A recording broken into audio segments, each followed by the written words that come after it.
पदाधिकारी या ठिकाणी उपमुख्यमंत्री एकनाथजी शिंदे साहेबांना त्याचबरोबर मुख्यमंत्री देवेंद्रजी फडणवीस साहेबांना आज या ठिकाणी त्यांची भेट घेतली। त्या ठिकाणी असणाऱ्या मराठी भाषिकांच्यावर होणारा अन्याय जो आहे त्याच्या संदर्भात त्यांनी आज या ठिकाणी चर्चा केली। खऱ्या अर्थानं 1956 साली या ठिकाणी या बहुसंख्य मराठी भाषिकांच्यावर अन्याय झाला आणि मराठी भाषिक असणारा हा प्रांत त्यावेळेस या म्हैसूर राज्यामध्ये समाविष्ट केला गेला। जवळजवळ 70 वर्ष हा प्रश्न आज संघर्षामध्ये आहे। आज हा प्रश्न न्यायालयीन कक्षेमध्ये आहे। सुप्रीम कोर्टामधील वकिलांचे जे प्रलंबित प्रश्न आहेत त्याच्या प्रमुख अडचणी ज्या होत्या त्या सोडवण्यासाठी उपमुख्यमंत्री शिंदे साहेबांनी आज त्या ठिकाणी सकारात्मक चर्चा केली। मुख्यमंत्री देवेंद्र फडणवीस साहेबांनी सकारात्मक चर्चा केली।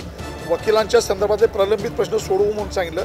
त्याचबरोबर या ठिकाणी आज या सीमा भागातल्या लोकांच्यावरती अनेक प्रकारे अन्याय होते।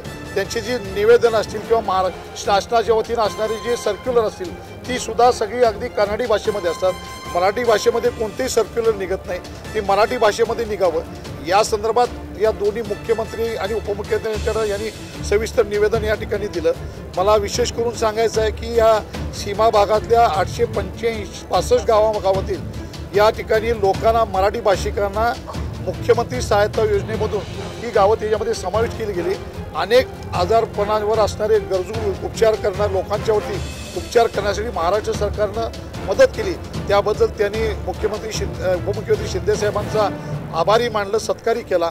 आज या महाराष्ट्र एकीकरण समितीचे सर्व पदाधिकारी या ठिकाणी महाराष्ट्र सरकारनं आमच्या पाठीशी खंबीरपणे उभा राहावं या संदर्भात मुख्यमंत्री आणि उपमुख्यमंत्र्यांची भेट घेतली आणि आज या संदर्भात सकारात्मक चर्चा झाली।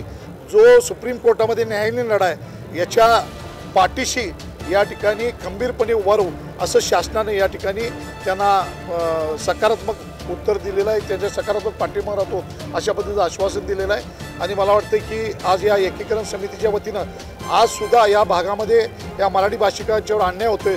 जोपर्यंत सुप्रीम कोर्टाचा निकाल होत नाही तोपर्यंत हा भाग केंद्रशासित करावा अशा पद्धतीची मागणी आज महाराष्ट्र एकीकरण समितीच्या सर्व पदाधिकाऱ्यांनी ठेवली।